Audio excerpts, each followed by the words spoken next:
안녕하세요. DJ 선아입니다. 오늘의 사연 시작해 보겠습니다. 여러분은 오랜 시간 누군가를 기다려본 일이 있으신가요?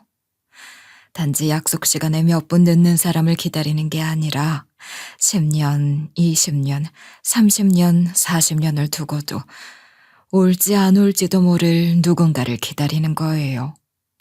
그 사람이 지금 어디에 있는지, 살아는 있는지조차 모른 채 오직 하나의 희망만 붙든 채 살아가는 삶이란 과연 어떤 모습일까요? 세월은 무심하게 흘러가고 사람들은 그 긴 기다림을 잊으라고 포기하라고 말했지만 저에겐 그게 결코 쉬운 일이 아니었어요. 어느 순간부터는 기다리는 이유보다도 기다려온 시간이 절 붙잡았던 것 같아요. 그렇게 제게 인생이란 속죄이자 기다림이었고 매일의 하루하루는 어딘가 있을 그 아이에게 다다르기 위한 조용한 발걸음 같았어요. 그리고 그렇게 묵묵히 걸어온 40년의 끝자락. 저는 제 인생 전체를 송두리째 흔들어 놓을 만큼 거대한 진실과 마주하게 되었어요. 정말 상상조차 하지 못한 믿기 힘들 만큼 낯선 진실이었죠. 지금부터 제가 들려드릴 이야기는 그 기다림의 끝에서 마주한 하루의 기록입니다. 지금부터 시작할게요. 저는 한국전쟁 직후 강원도 탄광촌 작은 마을에서 태어났어요. 저희 마을은 늘 검은 먼지로 가득했고 어딜 가든 갱도에서 묻어나온 석탄 냄새가 배어 있었어요. 그곳에서 아버지는 막장에서 석탄을 캤고 어머니는 마을 식당에서 일하며 우리 5남매를 먹여 살리셨죠. 5남매 중 넷째로 태어난 전 모든 윗 형제들이 쓰다 남은 걸 물려받는 게 당연했어요.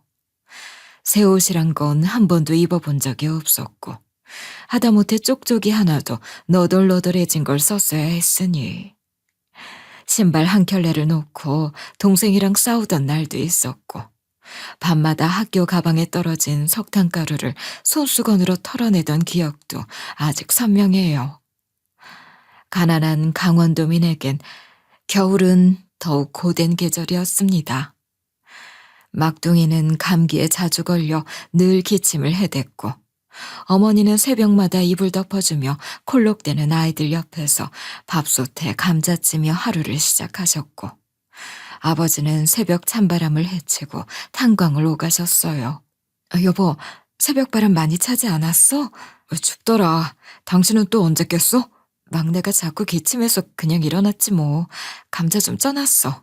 당신도 피곤할 텐데 따뜻한 거 챙겨 먹고 좀 쉬어. 당신이나 조심해. 요즘 탄광일 더 힘들 텐데. 걱정이야. 눈이 많이 온 날엔 장정들이 식당까지 못 올라온다고 어머니는 눈밭을 헤치고 도시락을 들고 내려가셨어요. 엄마 저러다 또 넘어지시겠다. 저 작은 키에 도시락 2개씩 들고. 그럼 우리라도 내려갈까? 그러다 엄마한테 등짝 맞지. 그냥 조용히 있자. 그래도 웃다 울다 하며 살았던 시절이었어요. 가난해도 풍족했고 가진 건 없지만 넉넉하던 시절이었죠. 아이러니하게도 말이에요. 그런데 그런 삶도 끝이 났습니다. 어느 날 아버지가 일하던 중 사고로 돌아가셨고 그날로 저희 가족의 인생도 제 인생도 완전히 바뀌었죠.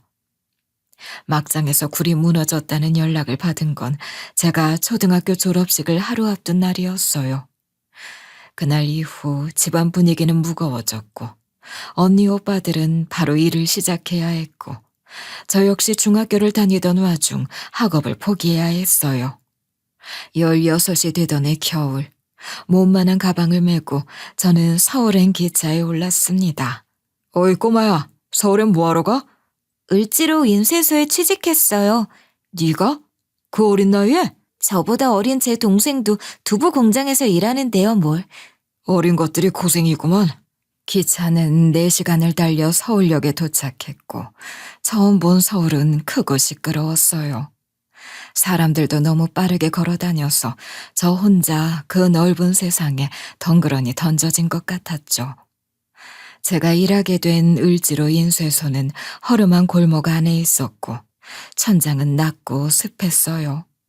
인쇄소 일은 단순해 보였지만 만만치 않았어요. 요즘과 달리 모든 게 아날로그이던 시대잖아요.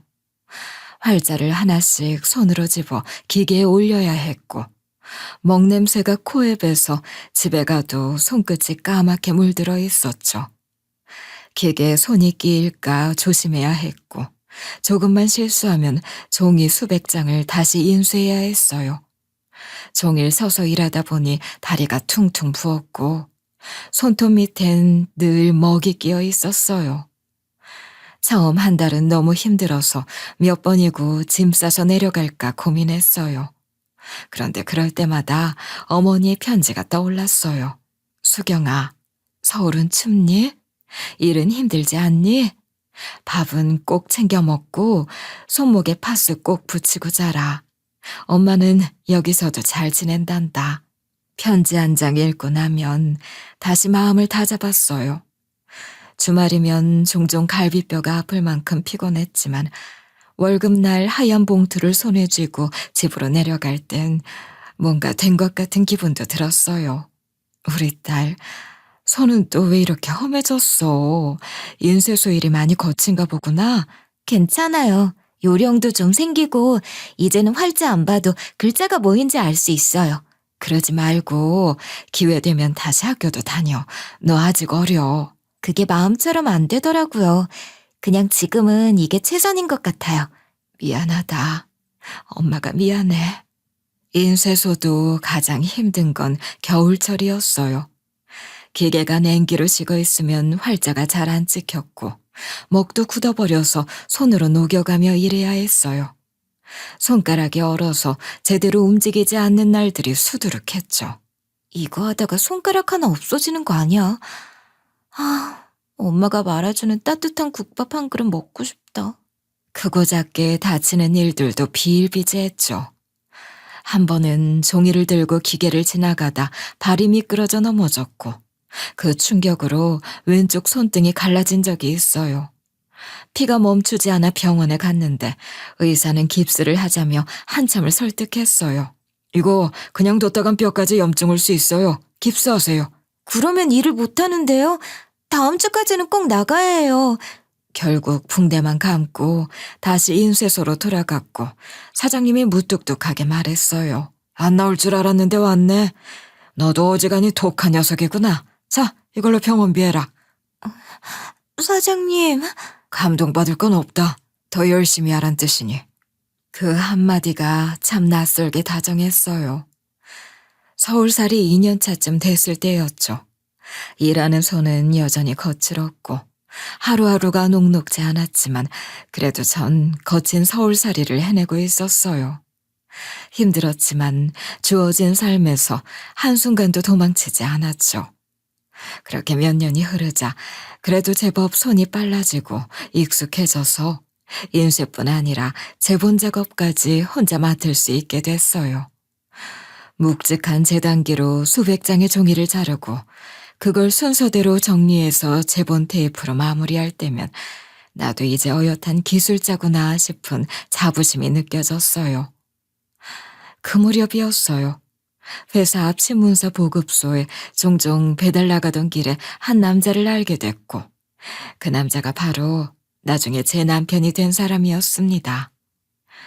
남편은 인쇄소 거래처였던 신문사 보급소의 총무였고 하루는 제가 전표를 전달하러 갔다가 우산을 안 들고 간 걸 보고 우산을 씌워주며 말을 걸더라고요. 비 맞고 가기엔 바람도 너무 분다. 잠깐 비 피하고 갈래요? 괜찮아요. 이 정도야 뭐. 그럼 우산이라도 같이 써요. 나 혼자 쓰기엔 너무 미안하니까. 그게 시작이었어요. 대단한 고백이나 영화 같은 로맨스는 없었지만 남편은 늘 제 앞에 조용히 있어주던 사람이었고 하루가 지나면 또 보고 싶은 사람이었어요. 저도 모르게 그 사람에게 기댄다는 걸 인식하게 됐죠. 그 시절에 뭐 연애라 봐야 대단할 게 있었겠어요. 서로 넉넉지 않은 형편에 결혼식도 생략하고 자연스럽게 결혼을 하게 되었어요. 결혼 후엔 큰 부침 없이 살아갔어요. 인쇄소 일은 여전히 고되긴 했지만 우리 두 사람 입에 풀칠하는데 무리는 없었고 무엇보다 가장 큰 축복은 우리 딸이었어요. 딸은 제 아버지를 꼭 닮아 눈이 까맣고 또렷했고 입꼬리가 늘 올라가 있는 참 잘 웃는 아이였어요. 딸이 처음 엄마라고 말했을 때, 처음 걸을 때 저도 모르게 울음을 터뜨렸어요. 하루 종일 활자만 보며 살아가던 제 삶이 딸 덕에 활기를 띠었죠. 딸이 뛰어놀고 웃고 제 무릎에 기대 잠들던 시간들은 제 인생의 가장 빛나던 순간이었습니다. 하지만 그 모든 시간은 너무도 허무하게 무너졌어요. 딸이 4살이던 그 봄, 청계천 장터에 아이를 데리고 놀러 갔을 때였어요. 그날따라 날씨도 좋고 사람도 많았어요. 전 아이 손을 잡고 이리저리 장터를 구경하다가 길 한복판에서 파는 인형을 잠깐 구경한 사이에 아이가 사라졌어요. 정말 말 그대로 눈 깜짝할 새였습니다. 은서야, 은서야! 장터 바닥에 무릎을 꿇고 그 복잡한 인파 속을 뚫고 아이 이름을 부르고 또 불렀어요. 팔이 떨어져 나갈 정도로 사람들을 밀치며 뛰어다녔고 우는 아이들을 보며 달려가 확인했지만 그 어디에도 제 딸은 없었어요. 경찰에 실종 신고를 했고 각종 전단지를 돌리고 방송국에 연락하고 실종 아동센터에 매달리고 구청과 시청까지 찾아갔어요. 하지만 시간은 제 편이 아니었습니다. 며칠이 지나고 몇 달이 지나고 몇 년이 지나도 아이는 돌아오지 않았고 제 마음만 검게 타들어가기 시작했죠. 남편과의 관계도 그 시기를 지나며 점점 뒤틀리기 시작했어요. 처음엔 같이 울고 같이 전단지를 붙이고 밤새 경찰서 앞 벤치에 함께 앉아 있었어요. 그런데 시간이 흐를수록 서로의 슬픔이 다르게 흘러가기 시작했어요. 오늘도 아무 연락이 없어. 또 헛걸음이었어.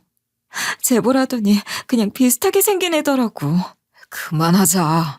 제발 이제 좀 우리 인생도 살아야지. 대체 언제까지 이렇게 살 거야?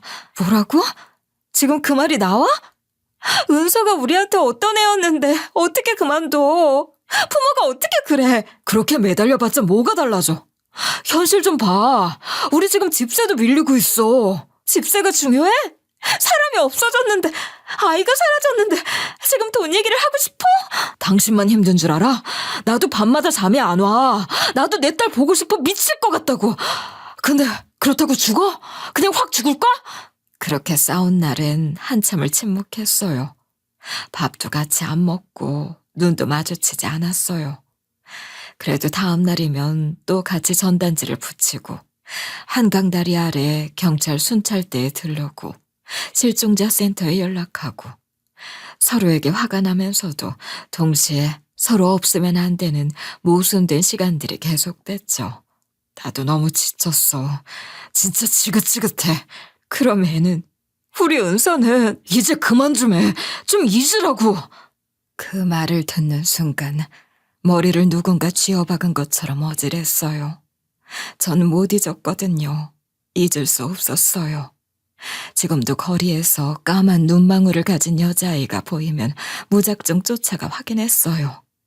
지하철에서 누가 소리를 내어 웃기만 해도 혹시나 우리 딸 웃음소리 같아서 목이 메었어요.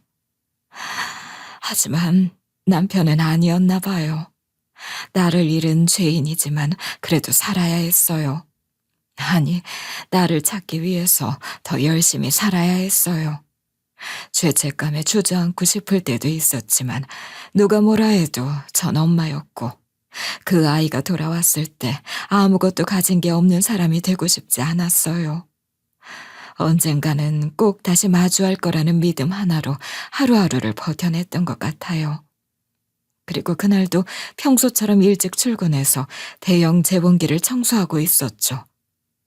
인쇄물 작업을 마치고 재봉기에 낀 종이 조각들을 빼내는 건 매일 하는 일이었고 손이 먼저 움직일 정도로 익숙한 일이었죠. 기계는 크고 묵직했고 안쪽엔 잘린 종이 찌꺼기가 롤러에 끼어 있었어요. 바닥에 무릎을 꿇고 허리를 낮춘 채 조심스럽게 롤러 쪽에 손을 넣었어요. 늘 하던 대로였기 때문에 별 경계심도 없었어요. 그런데 갑자기 뭔가 툭 하고 스위치가 켜지는 소리가 들리더니 기계가 갑자기 움직이기 시작했어요. 잠깐만! 말도 끝나기 전에 기계가 돌아가기 시작했고 롤러는 무자비하게 제 손을 끌어당겼어요. 기계 안으로 손가락이 빨려 들어가면서 눈앞이 새하얘졌고 비명이 목구멍까지 올라왔어요. 기계가 드르륵 하고 돌아가는 소리와 함께 손 안에서 뭔가 툭 하고 끊어지는 감각이 느껴졌고 생사를 찢는 듯한 고통이 전신으로 퍼졌어요. 꺼져! 멈춰! 누가 좀 꺼줘! 그 비명을 듣고 달려온 건 마침 인쇄소에 들렀던 남편이었어요. 남편은 상황을 인지하자마자 기계를 멈추고는 제 손을 붙잡았어요. 피는 멈추지 않고 흘러내렸고 남편은 그 피를 맨손으로 막으며 다급하게 말했어요. 여보, 정신 차려. 괜찮아. 나 여기 있어. 병원 갈 거야. 금방 병원 가. 손가락, 여보, 내 손가락에. 보지 마. 눈 감아. 괜찮을 거야. 내가 데려갈게. 남편은 한 손으로 제 손을 감싸고 다른 손으로 휴대폰을 붙잡은 채 택시를 불렀고 제 손은 피투성이가 된 앞치마에 휘감긴 채로 택시 뒷자리에 실렸어요. 택시기사는 백미러로 절 몇 번이나 쳐다보며 중얼거렸어요. 병원까지 빨리 갈게요. 너무 놀라지 마세요. 금방이에요. 병원에 도착하자마자 응급실로 옮겨졌고 마취에서 깨어난 뒤 의사는 제 상태에 대해 설명했어요. 좌측 손가락 2마디가 절단됐습니다. 감각도 돌아오긴 어렵습니다. 미세신경까지 손상이 커서요. 이거 참 안타깝지만 더 이상 할 수 있는 건 없었습니다. 그 말을 듣고 전 그냥 아무 생각도 할 수가 없었어요. 손가락 2마디가 없어진 제 손을 바라보면서도 실감이 나지 않았어요. 손가락 끝이 가려운 것 같기도 하고 무언가 닿는 느낌이 있는 것 같기도 한데 그 자리를 보면 없는 거예요. 피도 통증도 손가락도. 비 오는 날에는 좀 욱신거릴 수 있어요. 감각은 없겠지만 신경통처럼 통증이 느껴질 수도 있어요.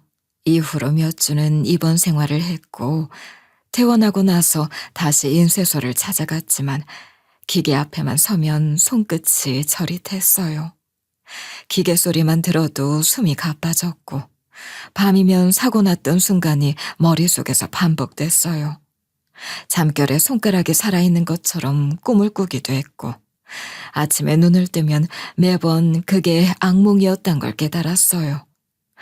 그런데 진짜 참기 힘들었던 건 통증이 아니라 사람들의 시선이었어요. 그 시절만 해도 사람들이 뭐랄까 좀 배려가 없었죠. 어머, 손이 왜 그래? 장애인이에요? 재봉기 사고가 나서요.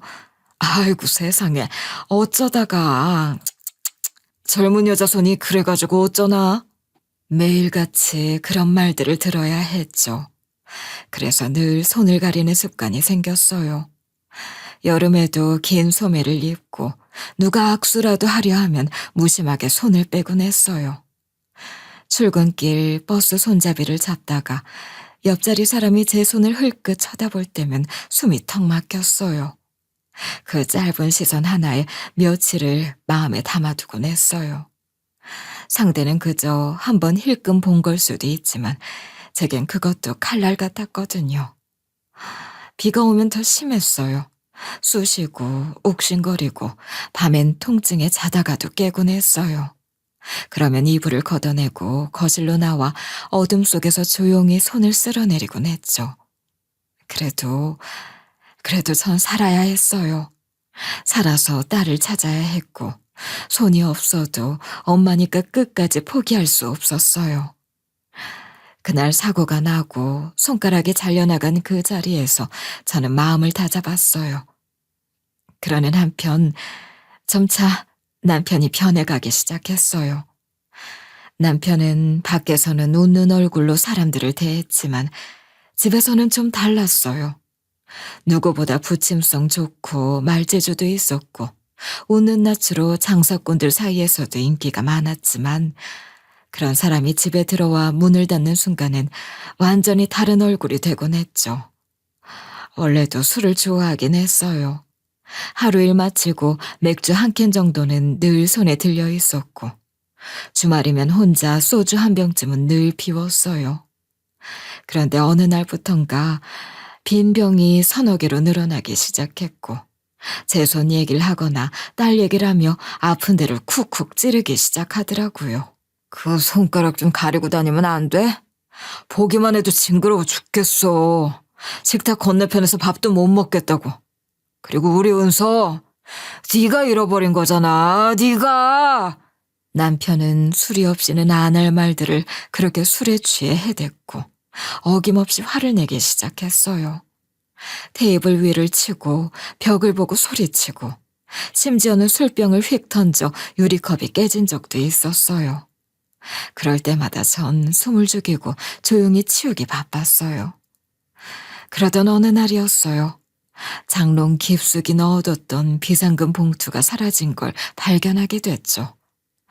일하면서 조금씩 모아둔 돈이었고 무슨 일이 생기면 바로 쓰려고 아껴뒀던 돈이었어요. 처음엔 착각했나 싶어 옷 사이, 사람 밑까지 다 뒤졌어요.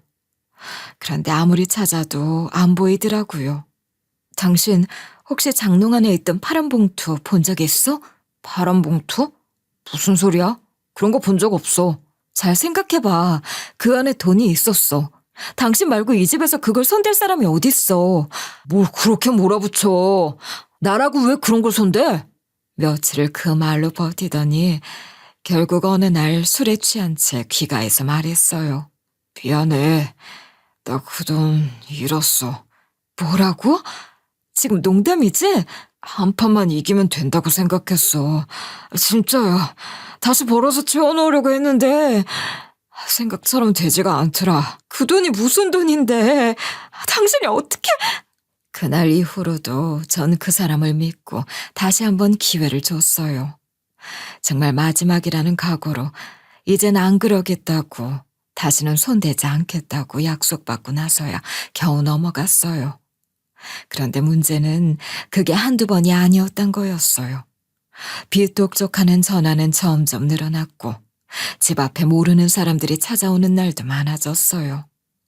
누가 문만 두드려도 심장이 쿵 내려앉았고 낮에 초인종이 울리면 이불 속에 숨고 싶을 정도였어요. 이 사람 또 누구야? 이번엔 어디서 돈 빌렸어? 그냥 잠깐 급해서. 금방 갚을 수 있어. 이자 높은 건 아니고. 한소가 이자 안 높은 데가 어딨어. 대체 우리 집이 지금 무슨 꼴인지 알아? 대체 언제까지 그럴 거야? 어? 나도 미안하다고 했잖아. 뭘 더 어쩌라고. 나도 더는 못 참아. 아주 지긋지긋해. 이럴 거면 차라리 그냥 나가. 나가서 혼자 노름을 하든 술을 처먹든 하라고. 말은 내뱉었지만 그래도 같이 있어주길 바라는 마음도 있었고 다음 날이면 다시 미안해라는 말이 오가기를 바랐어요. 그런데 정말 그날 밤이 마지막이었어요. 다음 날 장롱문이 열려 있었고 속옷 서랍까지 텅 비어 있었어요. 전화기도 꺼져 있었고 동료들에게도 연락이 닿지 않았어요. 남편은 그렇게 정말 홀연히 떠났어요. 남편이 사라진 뒤로는 아예 인쇄소에 붙어 살다시피 했어요. 하루에 기계 앞에 서 있는 시간만 12시간이 넘었고 쉬는 시간 없이 종이 자르고 활자 맞추고 잉크 닦고 그 짓을 몇 년을 했는지도 모를 만큼 매일같이 반복했어요. 모든 걸 잃은 사람에게 버틸 수 있는 방법이란 결국 몸을 갈아 넣는 일뿐이었어요. 피곤해서 쓰러질 정도는 돼야 잠이 오고 허리가 끊어질 것 같아야 사고 난 그날 밤 생각이 조금 잠잠해졌거든요. 인쇄소는 오래된 습한 건물이었고 기계 돌아가는 소음이 쉴 새 없이 울렸어요. 누가 봐도 휴식처가 될 만한 공간은 아니었죠. 그런데 이상하게도 그 좁은 공간이 저에겐 유일한 안전지대였어요. 그러던 어느 날이었어요. 그날도 평소처럼 재단지 정리를 하고 있었고 사장은 오전에 은행 좀 다녀오겠다며 나간 상태였어요. 그런데 점심시간이 지나고 저녁이 돼도 사장이 돌아오지 않는 거예요. 사장님, 어디세요? 기계 멈췄는데 조치 좀 해야 해서요. 문자도 전화도 받지 않았고 결국 저는 혼자서 덜덜대는 기계를 붙잡고 고장난 부품을 억지로 조여가며 일했어요. 밤 9시가 다 돼서 좀 뭔가 이상하다는 걸 느꼈어요. 사무실 안 책상은 텅 비어 있었고 서랍에 늘 넣어두던 사장 핸드폰도 사라져 있었어요. 다음 날 아침 거래처에서 전화가 왔어요. 여보세요? 수경 씨, 어제 결제 들어온다더니 아무 연락 없어서요. 네? 어제 사장님이 은행 간다고 하시고 아직 안 들어오셨어요. 제가 다시 연락드릴게요. 그 통화가 끝난 뒤부터 줄줄이 전화가 걸려오기 시작했어요. 종이대금, 잉크비, 임대료, 거래대행 수수료. 다들 사장님은 안 받으시던데 혹시 알고 있냐는 말만 반복했어요. 그제서야 전 사무실 금고를 확인했어요. 안에는 아무것도 없었어요. 계약서며 영수증, 월급 명세서까지 싹 비워져 있었고 회사명의 통장도 사라졌어요. 월급은 3달치가 밀려 있었고 전 그동안 그것도 그냥 힘들어서 그러려니 하고 넘겼던 거였어요. 거래처 사장 하나가 인쇄소까지 찾아온 뒤에야 저는 자초지종을 알게 됐죠. 그 사람 이미 사설 채권자들에게도 쫓기고 있었어요. 솔직히 저희도 불안했는데 그래도 괜찮을 줄 알았죠. 그게 무슨 말씀이세요? 머리가 멍했어요. 뒤통수를 맞는다는 게 어떤 기분인지 그날 처음 알았어요. 모든 게 끝난 기분이었어요. 나를 잃었고 남편에게 버림받았고 손가락까지 잘렸고 이제는 일터에서마저 내쫓긴 거였어요. 남은 월세며 공과금도 막막했고 밀린 월급을 받을 데도 없었어요. 결국 모든 걸 잃고 밖으로 나왔을 때 정말 갈 곳이 없었어요. 처음 며칠은 공원 벤치에서 밤을 지새웠어요. 종이 박스를 깔고 앉으면 새벽바람이 살갗을 핥히듯 지나갔고 며칠을 그렇게 버티니 다리가 퉁퉁 붓고 손끝이 얼어붙는 느낌이었어요. 비가 쏟아지는 날이면 지하철역 입구에서 구걸하는 이들과 자리를 나눴고 사람들 틈에서 내가 왜 이렇게까지 됐나 싶어 눈물이 났어요. 그렇게 몇 날 며칠을 굶다시피 하고 나니 어느 순간 뜨끈한 국물 생각이 미친 듯이 나는 거예요. 어릴 적 엄마가 끓여주던 소고기 묵국이 문득 생각나서 괜히 더 먹먹해졌고요. 그날따라 더 추웠어요. 쌀쌀한 바람에 몸을 움츠린 채 전 동네 뒷골목을 헤매다 작고 허름한 백반집 하나를 발견했어요. 김이 모락모락 피어오르는 입구 유리문에 이슬이 잔뜩 서려 있었고 문 옆에는 순댓국밥 5,000원이라고 적힌 손글씨 종이가 붙어 있었죠. 문 앞에서 한참을 서성이다가 저는 결국 문을 밀고 들어갔어요. 안은 따뜻했어요. 김치 볶는 냄새, 들깨가루 풀린 국물 냄새, 사람들 숟가락 부딪히는 소리. 참 따뜻한 식당이었어요. 어서 오세요. 순댓국 하나 드릴까요? 네, 그렇게 해주세요.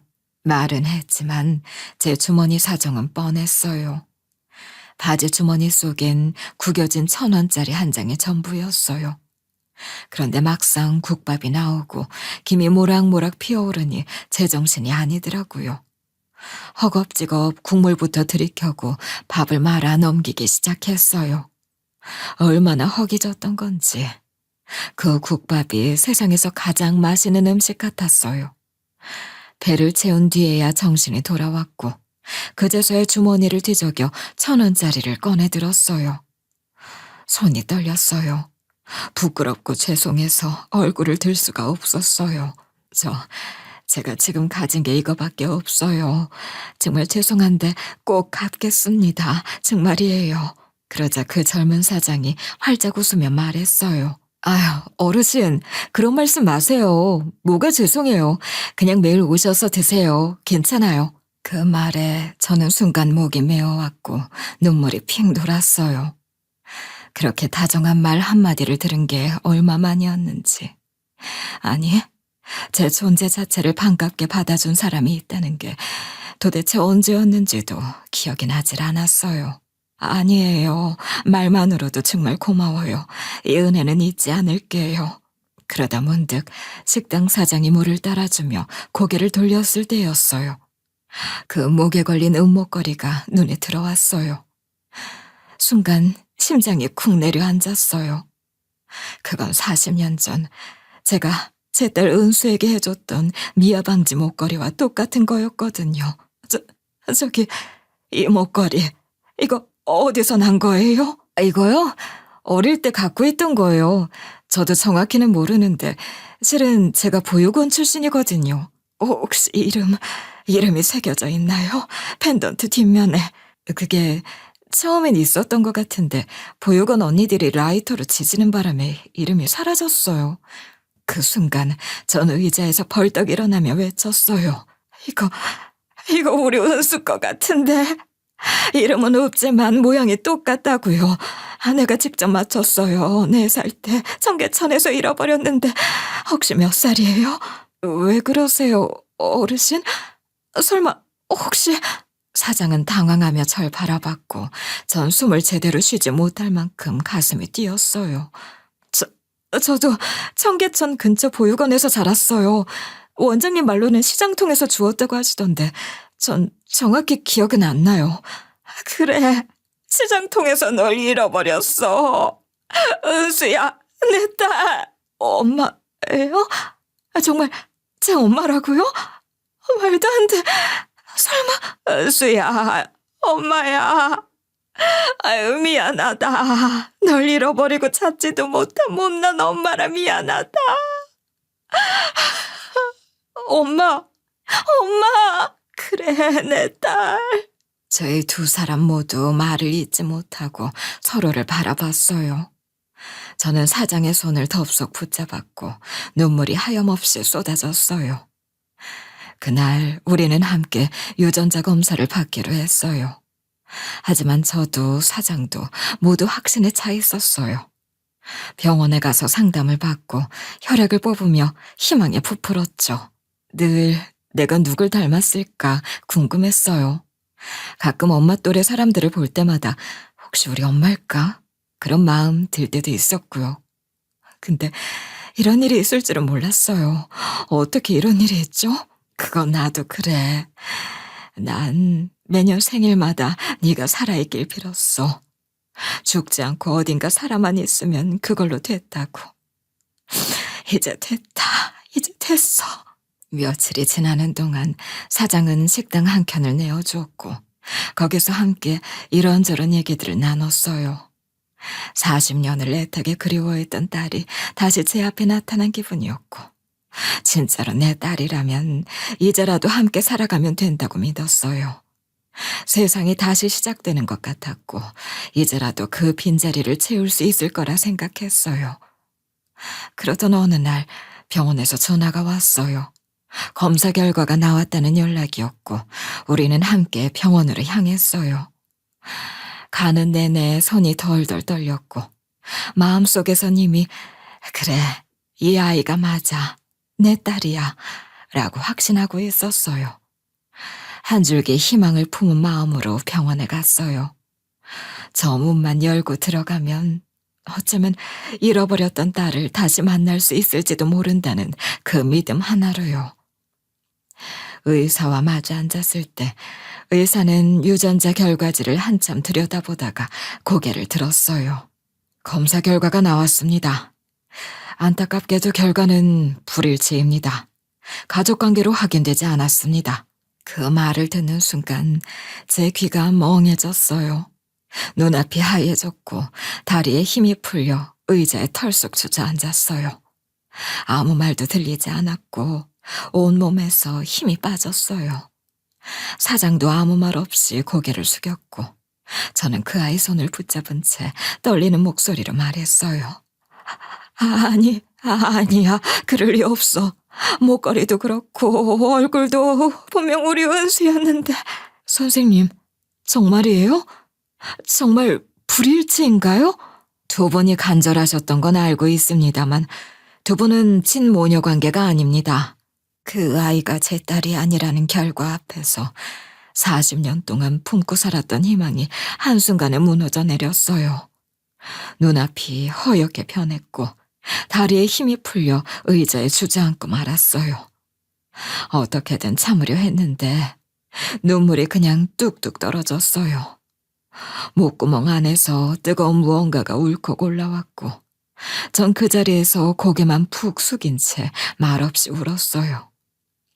의사는 한참을 말없이 기다려줬고 제가 조금 진정되자 조심스럽게 말을 꺼냈어요. 그런데요, 어르신, 혹시 기억에 공백이 있다고 느끼신 적 없으세요? 자꾸 어떤 사실이 생각이 안 나거나 날짜나 이름을 혼동하신다거나. 저는 멍한 얼굴로 고개를 들었어요. 그건 왜 물으시죠? 유전자 검사 과정에서 신분 기록을 조회하던 중에 등록된 보호자 연락처가 있었습니다. 보시다시피 어르신은 보호자가 있는 분이세요. 그 말에 저는 잠깐 멈칫했어요. 보호자라니요. 전 혼자인 줄 알았는데 제게 가족이 있다고요? 추가로 인지기능 검사를 해보는 게 좋겠습니다. 괜찮으시겠어요? 그게 무슨 뜻인지 알 수 없었지만 전 그저 고개를 끄덕였어요. 무언가 흐릿하게 감춰져 있던 기억의 조각이 흔들리는 것 같았어요. 그렇게 전 그날 피검사와 뇌 영상 촬영 그리고 길고 복잡한 인지검사를 받았어요. 어르신, 치매 진단이 나왔습니다. 이미 꽤 진행된 상태로 보입니다. 최근 기억뿐 아니라 과거의 일부 기억도 공백이 있는 것으로 보입니다. 그 말을 듣는 순간 마치 뒤통수를 세게 얻어맞은 기분이었어요. 가슴이 턱 막히고 손끝이 저릿해졌어요. 그렇게 한참을 멍하니 앉아있다가 저는 입을 떼지도 못한 채 의사를 따라 병원 기록을 훑어보기 시작했어요. 그러던 중 한 이름이 눈에 들어왔어요. 김태준, 직계가족, 아들. 그리고 바로 그 순간 무언가 퍼뜩하고 떠올랐어요. 흐릿했던 기억 속에서 조각 하나가 반짝하고 빛났어요. 그리고 그 빛은 점점 퍼지듯이 다른 기억들을 꺼내기 시작했어요. 딸을 낳고 몇 년 후 저는 다시 아이를 낳았어요. 그게 바로 태준이었어요. 제 아들이었어요. 제겐 아들이 있었던 겁니다. 의사에게 부탁해 등록된 번호로 연락을 부탁했어요. 그리고 마침내 병원 대기실 문이 조심스럽게 열렸고 남자가 뛰어들어왔어요. 엄마, 나야 태준이. 어디 갔었어? 내가 한참 찾았잖아. 그 말을 듣는 순간 가슴이 덜컥 내려앉았어요. 그 목소리, 어딘가 너무나 익숙한 그 눈동자. 눈물이 터질 듯 폭받쳐 올랐어요. 태준아, 우리 아들. 그래, 나야. 엄마 왜 혼자 나갔어? 위험하게. 아들은 제 손을 붙잡고 울었고 저는 그 손을 더듬듯 쓰다듬으며 잃어버렸던 기억들을 한 조각씩 되짚었어요. 아들은 제게 말해줬어요.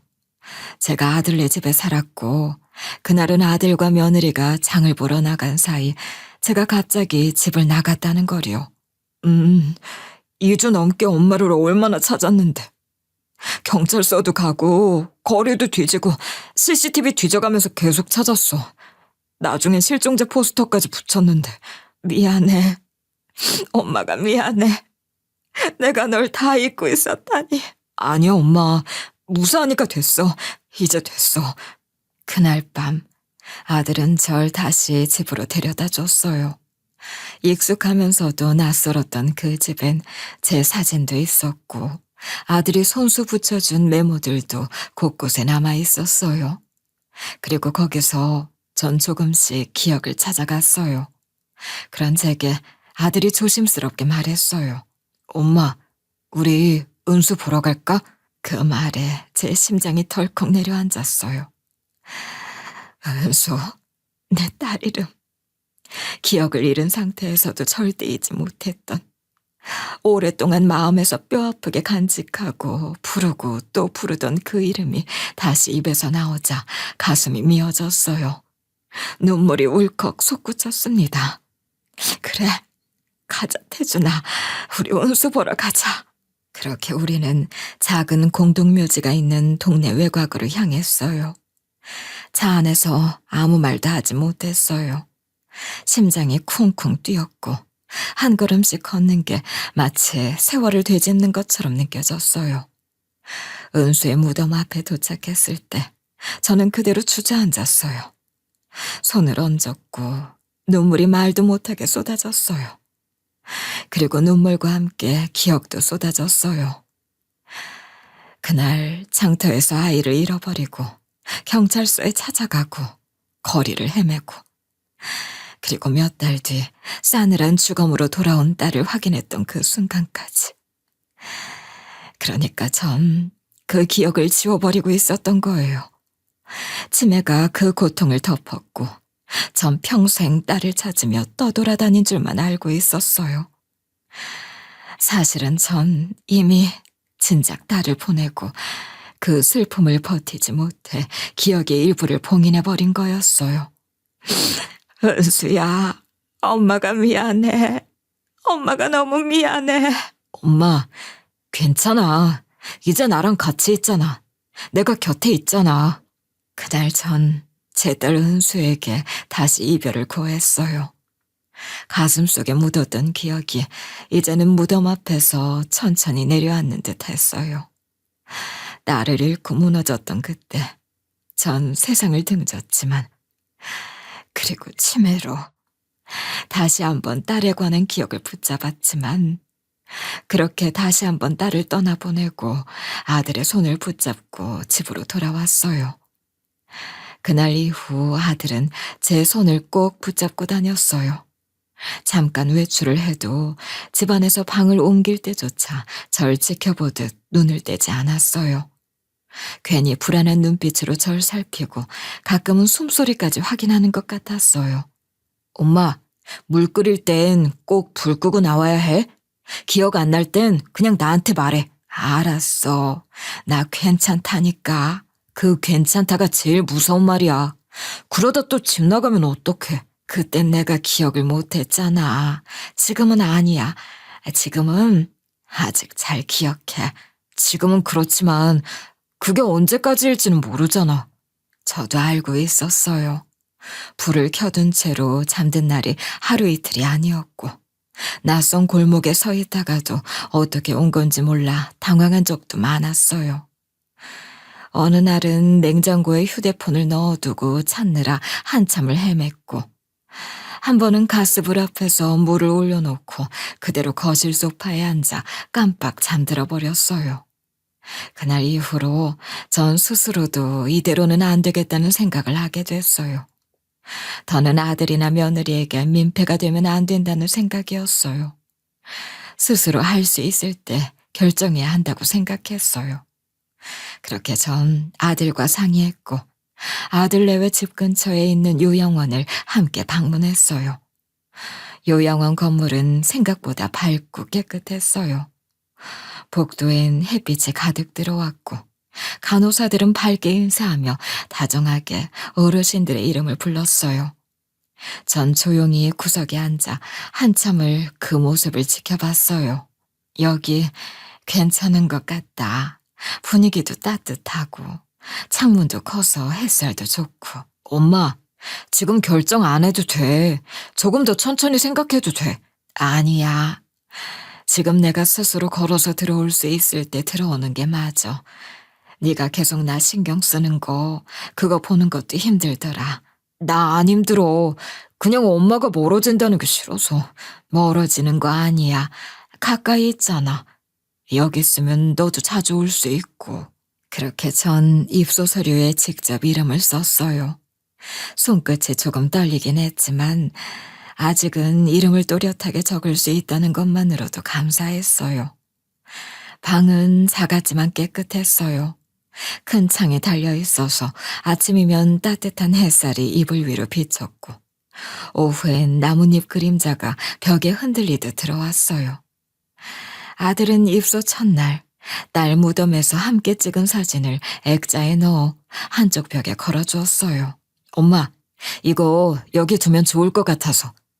우리 같이 찍은 사진. 엄마가 오늘이 어떤 날인지 헷갈릴 땐 이 사진 봐. 그리고 다시 시작하면 돼.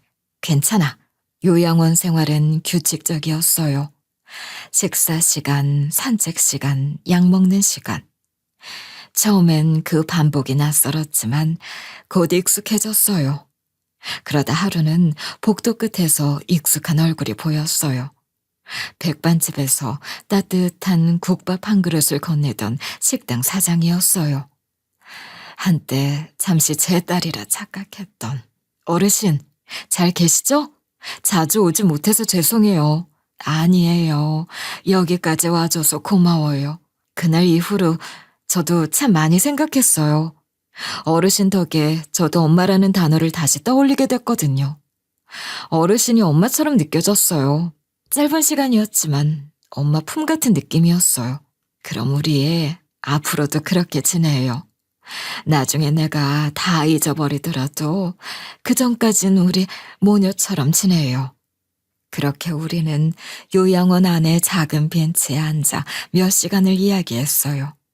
저는 제 딸 이야기, 아들 이야기, 잊었던 기억들을 다시 찾은 이야기까지 천천히 들려주었고, 사장도 가끔 눈물을 훔쳐가며 제 이야기를 들었어요. 그리고 고아로 혼자 커온 식당 사장, 아니 그 아이를 저도 꼭 안아줬죠. 밤이 되면 저는 침대에 누워 창밖을 바라봤어요. 하늘은 어둡고 별은 잘 보이지 않았지만 어디선가 은은한 음악이 들리는 듯 했어요. 불안은 여전했어요. 언제 기억이 또 사라질까? 내일은 오늘을 기억할 수 있을까? 하지만 그런 불안 속에서도 저는 희미하게 안도했어요. 아직은 누군가 제 이름을 불러주고 있었고, 누군가는 제 손을 붙잡아주고 있었어요. 기억은 사라질 수 있지만 그 따뜻함만은 몸이 기억해 줄 것 같았어요. 절 바라보는 사람들의 눈빛, 목소리, 그리고 손끝의 온도까지도. 머지않아 곧 모든 기억을 잃게 될 거라는 걸 알고 있어요. 요즘은 거울을 봐도 그 안에 사람이 낯설고 손에 쥔 물건 이름이 잘 떠오르지 않을 때가 많아졌어요. 아들의 얼굴도 흐릿해지고 있고 매일 들르던 식당 사장의 웃음도 꿈에서 본 일처럼 아득해지고 있어요. 심지어는 제 이름조차 입안에서 맴돌다가 이내 사라지곤 하죠. 이제는 달력이 무슨 요일을 가리키는지보다 제 정신이 어느 만큼 남아있는지가 더 중요해졌어요. 지금 전 잠시 정신이 맑아진 상태예요. 이런 기회는 이제 많지 않을 거란 걸 잘 알고 있기에 이때를 틈타 손녀의 도움을 빌려 제 마음을 기록으로 남기고 있어요. 몇 번에 걸쳐 기록을 하고 있어요. 언제 다시 정신이 혼미해질지 모르기에 이 시간이 저한테는 아주 소중해요. 지금 이 순간만큼은 제 자신이 누구인지 분명히 알고 있거든요. 제 삶에 특별한 건 아무것도 없었어요. 평범하게 태어나 평범하게 살았고 평범하게 늙어갔죠. 고난도 시련도 있었고 찢어지게 아픈 시절도 있었지만 인생이란 그 모든 것의 총체인 것을 이 나이가 되니 이제 알 것 같네요.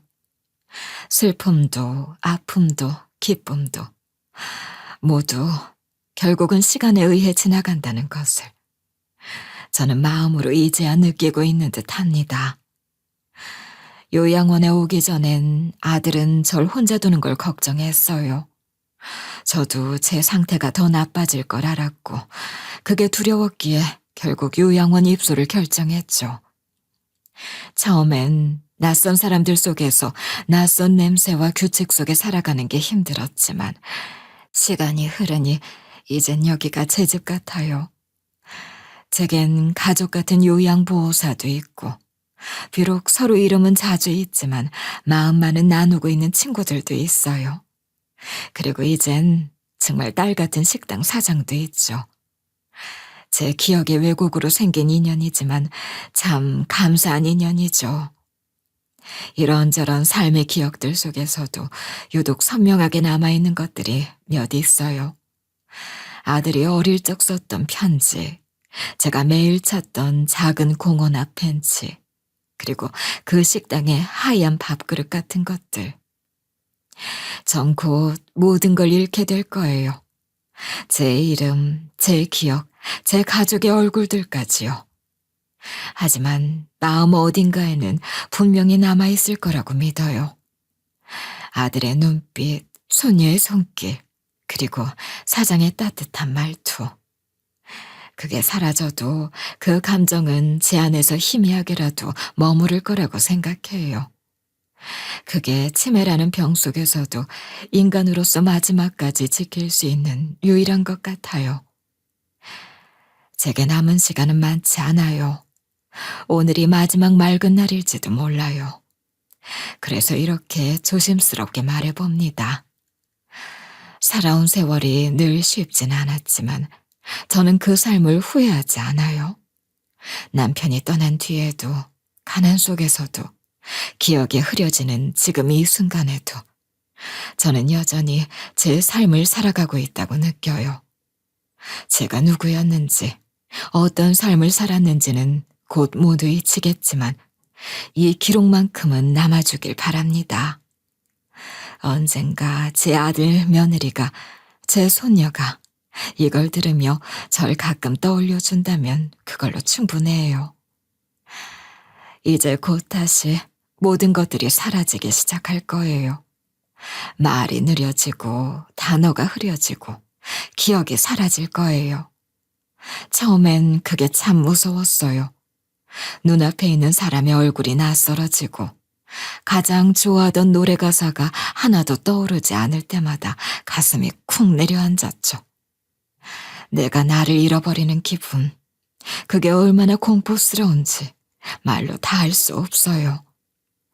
하지만 지금 이 순간만큼은 분명히 기억하고 있어요. 저는 사랑받았고 또 누군가를 아주 깊이 사랑했어요. 손을 꼭 잡아주던 사람들의 체온, 제 이름을 부르며 웃어주던 목소리, 자주 가던 그 길의 냄새와 햇빛의 결까지도 지금은 또렷하게 남아있어요. 그것만으로도 참 다행이라는 생각이 들어요. 언젠가 이 기억들이 모두 흩어지고 아무 말도 할 수 없게 되더라도 그 마음 하나만은 어딘가 깊숙한 곳에 남아있기를 바라요. 그 사랑이 제 마지막까지를 따뜻하게 덮어주기를요. 그럼 지금까지 제 이야기를 들어주셔서 정말 고맙습니다. 이 글이 어쩌면 제 삶의 마지막 인사일지도 몰라요. 그래서 더욱 조심스럽고 간절한 마음으로 한자 한자 적어봤어요. 이제 이만 저는 제 기억 속으로 천천히 돌아가겠습니다. 점점 옅어지는 그 길 위에서 언젠가 다시 마주치게 된다면 전 분명 여러분을 알아볼 수 없을지도 몰라요. 그래도 괜찮아요. 제 마음이 먼저 기억하고 반겨줄 테니까요. 여러분도 부디 사소한 인연 하나라도 따뜻하게 간직하며 살아가시길 바랍니다. 누구의 삶이든 그 안엔 잊히지 않을 순간들이 있고 잃어버린 것 같아도 마음속 어딘가엔 꼭 남아있는 감정이 있다는 걸 절 통해 기억해 주셨으면 해요. 전 이제 천천히 아주 조용히 제 안의 안개 속으로 걸어 들어가겠습니다. 그럼 부디 모두 안녕하시길 빕니다.